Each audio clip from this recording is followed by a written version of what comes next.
Good afternoon, everyone, and welcome to this OxTS webinar. My name is Levack. I'm a product manager at Oxford Technical Solutions. We develop IMU and GNSS-based navigation systems. Those of you who have seen our webinars before, we talk about a variety of different technologies, and you can watch those on our website. I'm joined today by Sara Sargent, who is an engineer project manager at VSI Labs.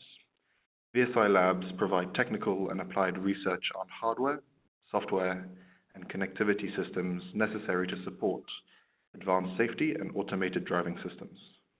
We have worked together with VSI over a year now and provided them with an RT3003 to use in their test vehicle. Sara will be talking today about their Automated Drive West project and their experiences using the RT3000 and other technologies. Before we start, we have a few notices about this webinar. We are recording this webinar, and this video will be available later on our website for those who aren't able to join us. You have been muted when entering this webinar, so please make sure you keep your mics on mute. This presentation will last around 30 minutes. And there will be time to ask questions at the end of the presentation, but feel free to type your questions in the chat, and I will read them out loud, and Sara and I will be able to answer them as best we can. So now I will hand this over to Sara. Sara, for you. Hi, everyone. Thanks for such a nice introduction, and thanks for hosting us on your webinar.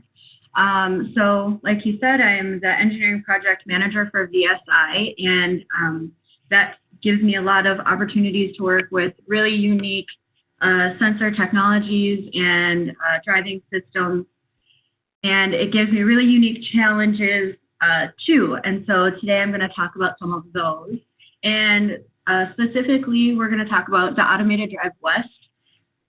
In Minnesota, snow is a big problem, so for a lane keeping system that relies on vision alone, it's not going to be practical for Minnesota weather, and I'll talk about that more.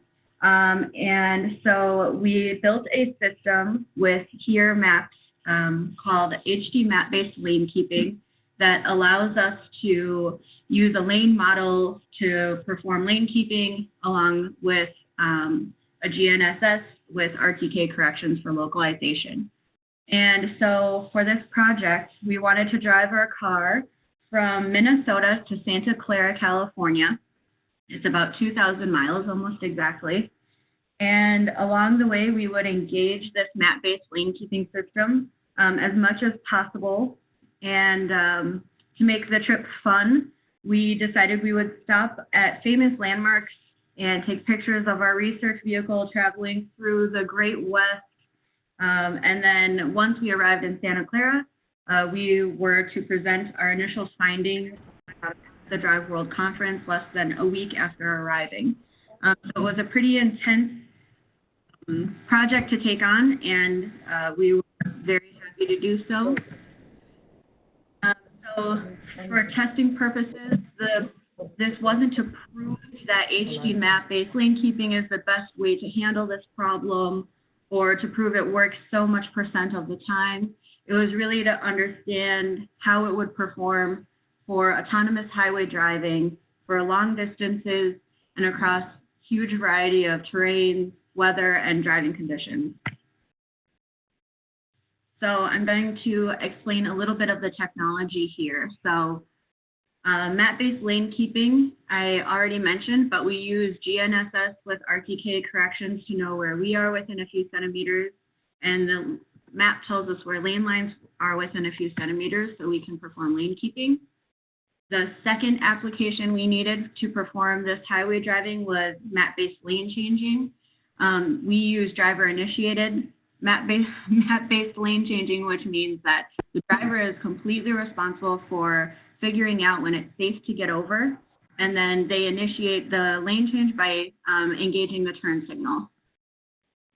And then finally, map-assisted adaptive cruise control. This might be one that's less familiar to the general public.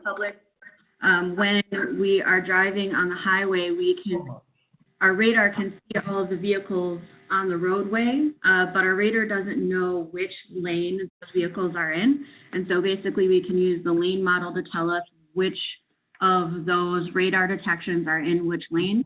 We need to know which ones, most importantly, are in our lane so we can keep a safe distance from them.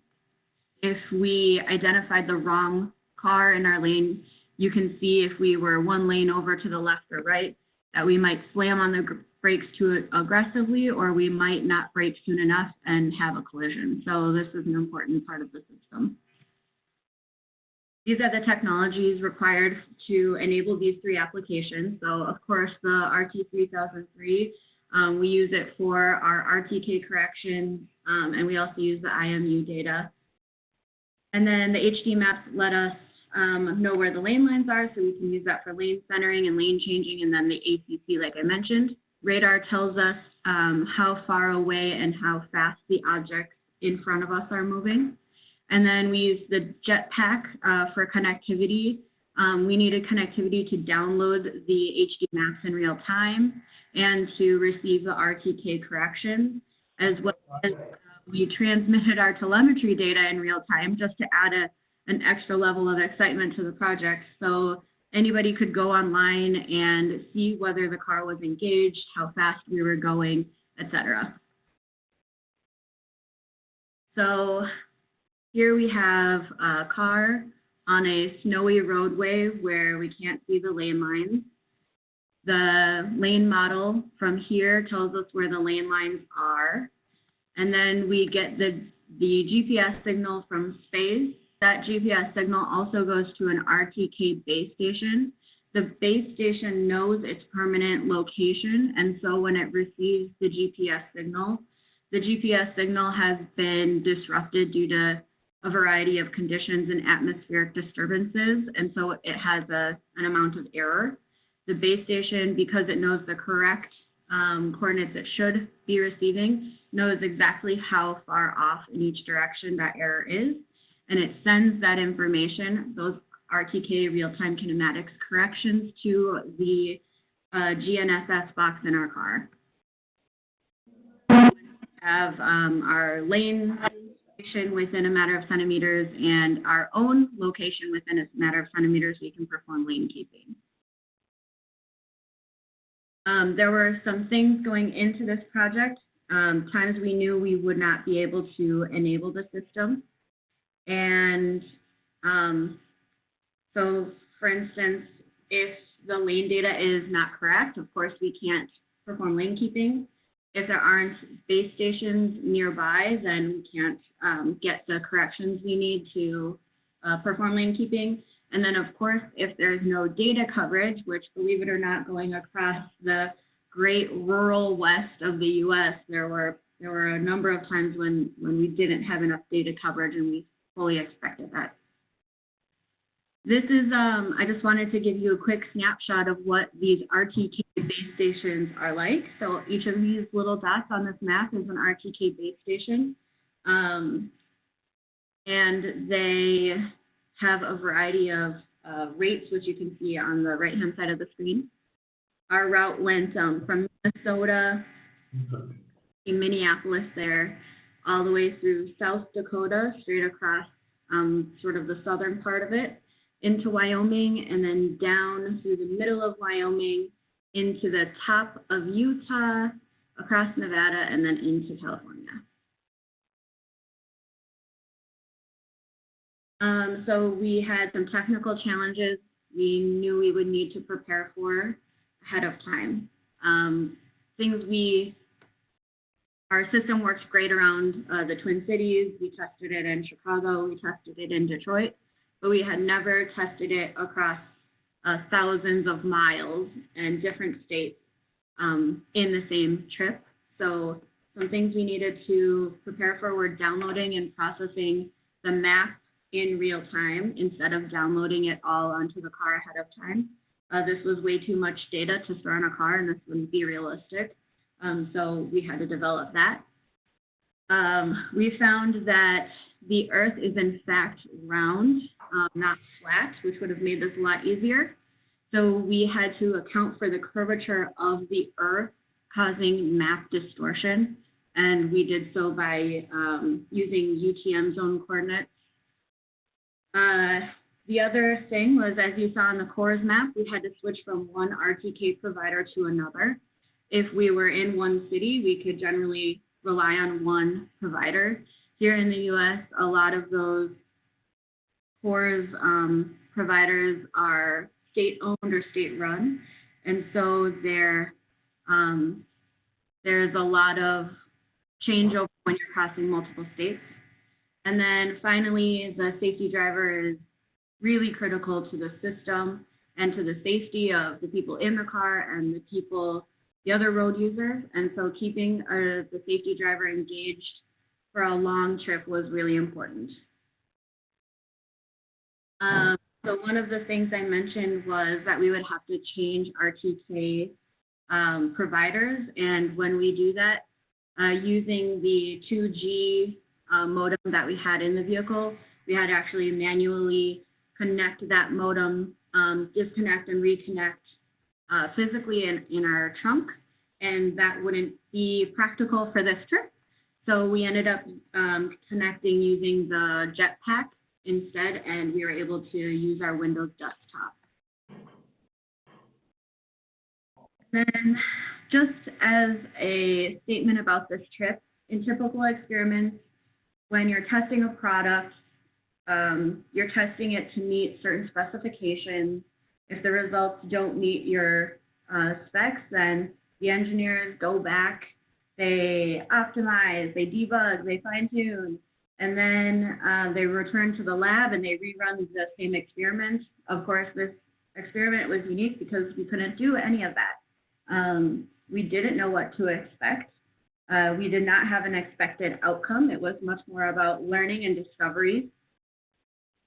We didn't have the opportunity to repeat the experiment easily. It was a 4.5-day trip and expensive to run and a lot of energy. And then we had a specific set time and 2,000 miles of driving to do. So our test subject was also our transportation to get us to the conference. And then we didn't know what to expect from our testing environment. We had some good ideas, but the west of the United States is very diverse, and you never know what type of weather you're going to get. So some of our text on the screen got moved, but some of the on-road challenges we had were heat management. We knew we were going to have problems with that, and so we installed a cooling system in our trunk, a fan-based cooling system. And if things got too hot, we would pull over. But here on the thermometer, you can see this is our Bluetooth thermometer. The trunk temperature is 101 degrees, and the cabin temperature in the car is 59 degrees Fahrenheit. Which is really cold to be driving around in. So there were definitely challenges with heat. Dust management was an unexpected challenge we learned about. So we would pull over at a gas station to pop the trunk open and cool it off or put a cooling pack in there. And dust, the first time we did that, when we hit the pop button, dust started flying everywhere, so we closed the trunk gently, quickly, and then we had to wipe off the trunk every time we wanted to open it. We had to get wet paper towels from the gas station and wipe all the dust off of the trunk so that dust wouldn't get into any of our components. We had to frequently talk to each other. That's Jacob, you can see. He's the engineer on the project. I was the primary safety driver, so I'm sitting right in front of him. And we would have to constantly communicate before we engaged and while we engaged and when we disengaged. I would want to make sure that the radar was picking up the car in front of us before I hit the engage button and we sped up. I would want to make sure that the lane model looked correct. We would communicate about how accurate our RTK corrections were. And so frequent communication was a big deal, and that takes a lot more mental energy than you would expect. Ruggedness of wiring was really important. Driving on these highways that are not always the smoothest, and going 80 miles per hour definitely subjects the car to more vibration than our typical testing around the Twin Cities, where we're driving 65 to 70 on pretty nice roadways. And then finally, space. That's why I have the picture of Jacob there. That is where he's at for 4.5 days. He's actually, if you can see, he's actually got 2 keyboards. He's got a laptop in his lap and then a wireless keyboard on top of that laptop, and then a monitor mounted on the back of the seat. And it was my poor decision making to bring that cooler that totally took up the last little inch of elbow room he had. But he was a huge trooper about it and had a great attitude. But space is definitely a consideration. When you're traveling with 3 people, you don't have any room in the trunk. It is a tight squeeze. There were times when we decided not to enable if the road was too windy, if we were in a construction zone, if the visibility was low. There was a surprising amount of pedestrian traffic on highways. I've now done a couple of cross-country trips, and I'm no longer surprised, but it's always startling to see how many people are out on highways where they're not supposed to be. And then we didn't want to enable if it was late at night and dark and the human driver had any difficulty seeing. So on this trip, we got to see a lot of terrible road conditions and lane markings that never would have been able to be picked up by a vision-based system alone. And generally, you know, when these vehicles do make it to roadways, there will be redundant systems. I mean, we certainly hope that there will be a vision-based system and a map-based lane keeping system. But definitely the road markings were difficult to see plenty of times, as well as signs. There were plenty of signs that were completely damaged due to the blowing sand and dust in the air, or upside down or sideways. The lane keeping systems worked really, really well on the interstates through South Dakota, Utah, and Nevada. Really good cell phone coverage there, good base stations. And then on smaller highways, we were able to enable the ACC, even though the maps there weren't developed with the precision of a few centimeters for lane keeping. So that was an interesting takeaway. And then this was one of the biggest hoorays for us, which was when we weren't able to get RTK corrections because either there wasn't a base station or we didn't have connectivity. We could still maintain a maximum of 30 centimeters of accuracy with the RT3003, and that was good enough to perform some of our driving systems in certain conditions. So that was really impressive. So just to briefly talk about the RT3003, we didn't have any failures or any problems with it, which is excellent. It was in that hot trunk and it didn't suffer because of the heat. Like I mentioned in the previous slide, we maintained really great accuracy without correction. We even went through a tunnel, and at the worst point in the tunnel, the highest it ever got to was 60 centimeters, and it's estimating how much of a maximum it could be off by. It still performed really well, even through the tunnel. And then we are able to go through tunnels using RTK because of the IMU capabilities. Times that we had to disengage, construction zones, of course. If there was an area we were driving on that was newly constructed, we wouldn't trust that the map would have been updated. Like I mentioned, if we didn't have connectivity, we would have to disengage or the system would disengage. Through the dense forest was the only time when RTK corrections weren't available or weren't enough. And then really interesting was that when we would drive past semi-trucks on the 2-lane highway going at 80 miles an hour, we would be pulled towards those semi-trucks, and the autonomous vehicle hasn't been taught to deal with that scenario. When we drive around the Twin Cities, we drive past plenty of semi-trucks, but we're only going, like I mentioned before, 65 to 70 miles per hour. But at those high speeds on the highway, there's a very different physics pull happening. And then this is everybody's favorite slide. Sensor cleaning has been something that's a topic of interest lately. This is about halfway through the trip. We did not clean the radar the whole time, and we did not experience any issues with the radar due to bug buildup. Am I doing on time? Okay.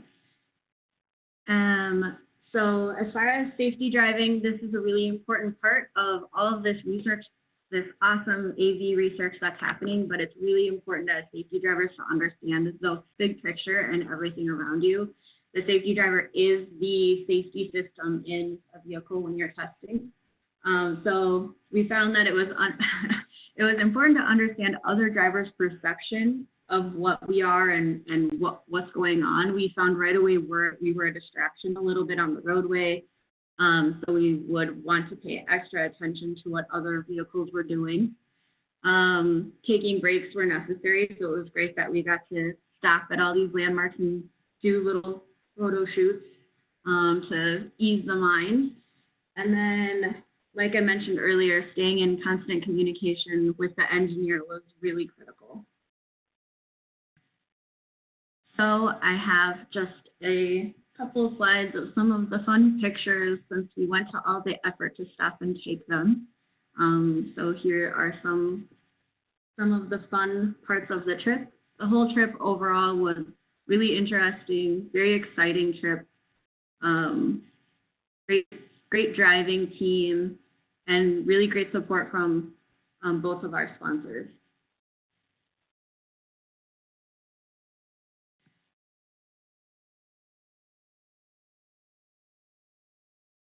So we can now stop and talk about questions.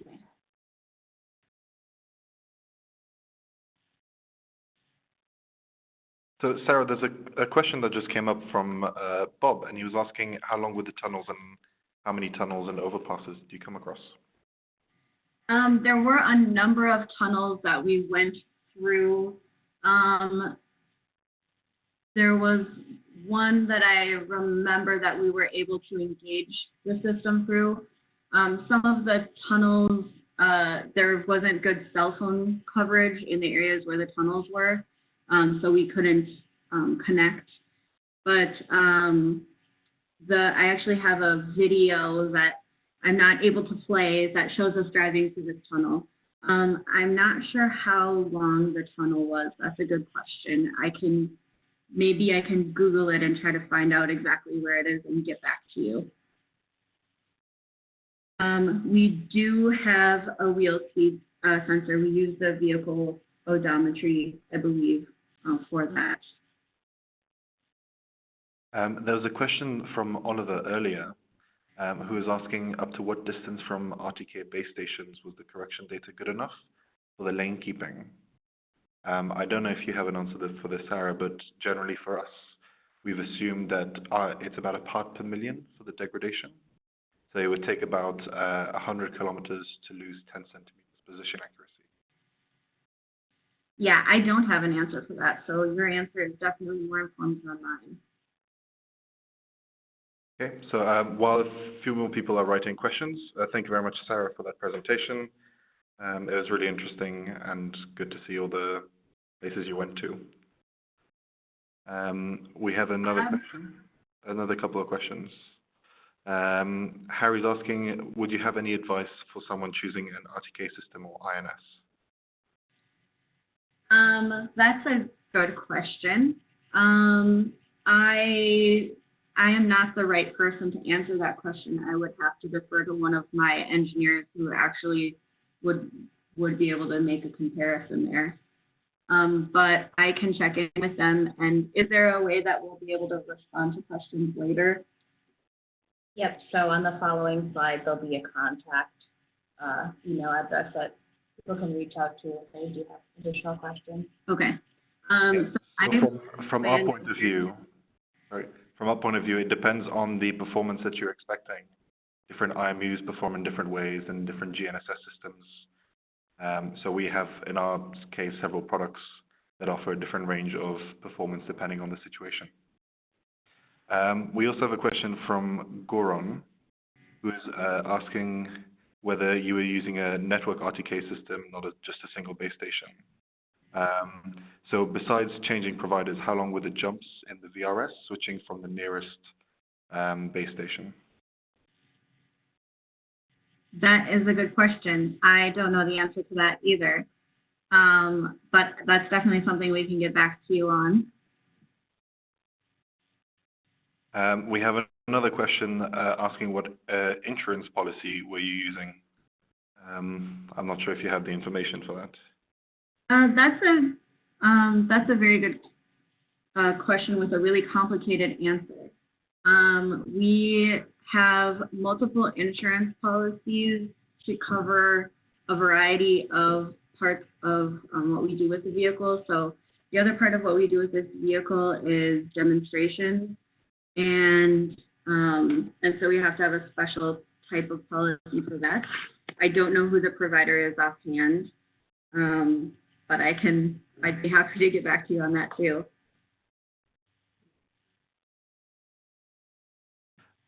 So somebody was asking that they've yet to use the RT3000, but asking how difficult was it to set up and switching between base stations, and wondering whether the configuration changed compared to the 1003. Oh, sorry.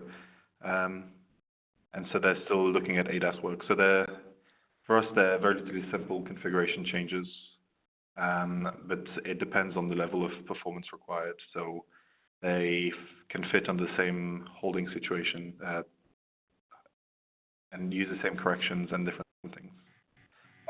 Dennis was asking which RTK provider did you use?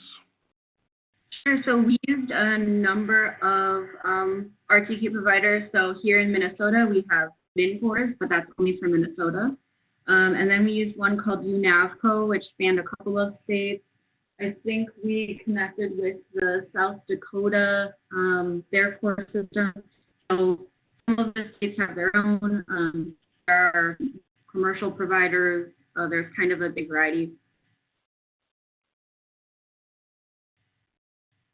And then as far as how easy it was to install, I happen to have grabbed Matt. He is one of our engineers who can maybe answer some more of these technical questions. So to get the R2 set up with the RTK corrections, at first we were using a modem from Ergogener, a French company. I'm not sure I'm saying right, but it was a little small encrypt modem that we connect to the computer over serial and then put in the board's information to configure it. We had some trouble at first, like understanding getting the right cables and the right wiring diagrams to get that product to work. But on this Drive West, we actually did something different. We used just a laptop running a Windows software that OxTS recommended, and the laptop connected right to, to an LTE hotspot and to the RT unit, and then used a little encrypt program to get the correct things and send them to the RT unit. So just to give an update for the RTK provider, with our new version of the RT3000, we have a built-in engine service. So as long as it's connected to the internet and is given the website and login details to access the information, it can provide an RTK correction from whichever provider you have. So we've come to the end of this webinar, so thank you very much for joining us today. Up now are some contact details for us. If you have any more questions or any more information that you would like from us, please feel free to get in contact. This webinar is recorded, and we will be sharing it online later for those who weren't able to join. And thank you again very much for joining us, and thank you, Sarah, for this presentation. Thank you so much.